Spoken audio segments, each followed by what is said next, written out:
పొట్టపై సరైన జాగ్రత్తలు తీసుకోలేకపోతే మలబద్ధకం, గ్యాస్ట్రిక్ సమస్యలు, పైల్స్, విరేచనాలు, బరువు పెరగడం, బరువు తగ్గడం, ఎసిడిటీ, వేడి పెరగడం, పేగు ఆరోగ్యం చెడిపోవడం వంటి సమస్యలు వస్తాయి.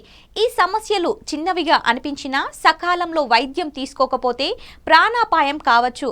పొట్టను ఆరోగ్యంగా ఉంచుకోవడానికి ఆయుర్వేదం మరియు ఆహారాలను సిఫారసు చేస్తుంది.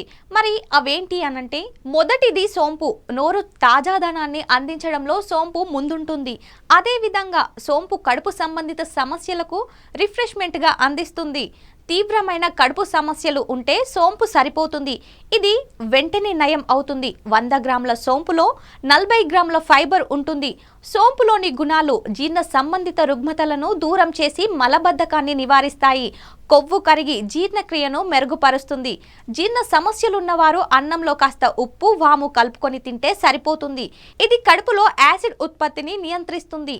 దీన్ని తీసుకోవడం వల్ల కడుపు ఉబ్బరం, అల్సర్ల నుంచి ఉపశమనం లభిస్తుంది. వాములోని థైమల్ మరియు కార్వాకోల్ బ్యాక్టీరియా మరియు శిలీంధ్రాలకు వ్యతిరేకంగా పోరాడతాయి.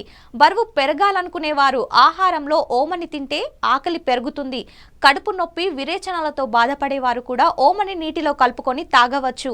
జీలకర్రను రాత్రంతా నీళ్లలో నానబెట్టి ఉదయం ఖాళీ కడుపుతో తాగితే కడుపు సంబంధిత సమస్యలు వెంటనే పరిష్కారమవుతాయి.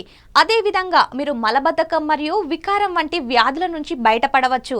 మీరు జీర్ణ సమస్యలతో బాధపడుతున్నట్లయితే ఖచ్చితంగా ఈ జీలకర్ర నీరు మీకు తక్షణ ప్రయోజనాలను అందిస్తుంది.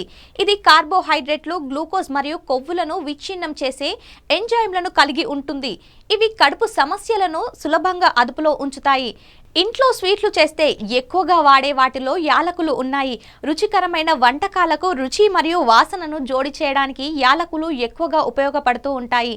కేవలం ఫ్లేవర్ ఎంజైమ్ గానే కాదు, పొట్ట ఆరోగ్యాన్ని మెరుగుపరచడంలో కూడా యాలకులు బాగా సహాయపడతాయి. అన్నం తిన్న తర్వాత జీర్ణ సమస్యలుంటే 2 యాలకులు నోట్లో వేసుకుంటే చాలు. అజీర్తిని తక్షణమే ఉపశమనం చేస్తుంది. ఇందులోని ఔషధ గుణాలు బ్యాక్టీరియాతో పోరాడతాయి. జీర్ణక్రియ రేటును మెరుగుపరుస్తుంది. ఇలాంటి మరిన్ని టిప్స్ కోసం మన ఈహా హెల్త్ని సబ్స్క్రైబ్ చేసుకోండి. లైక్, షేర్, కామెంట్ చేయడం మాత్రం మర్చిపోకండి.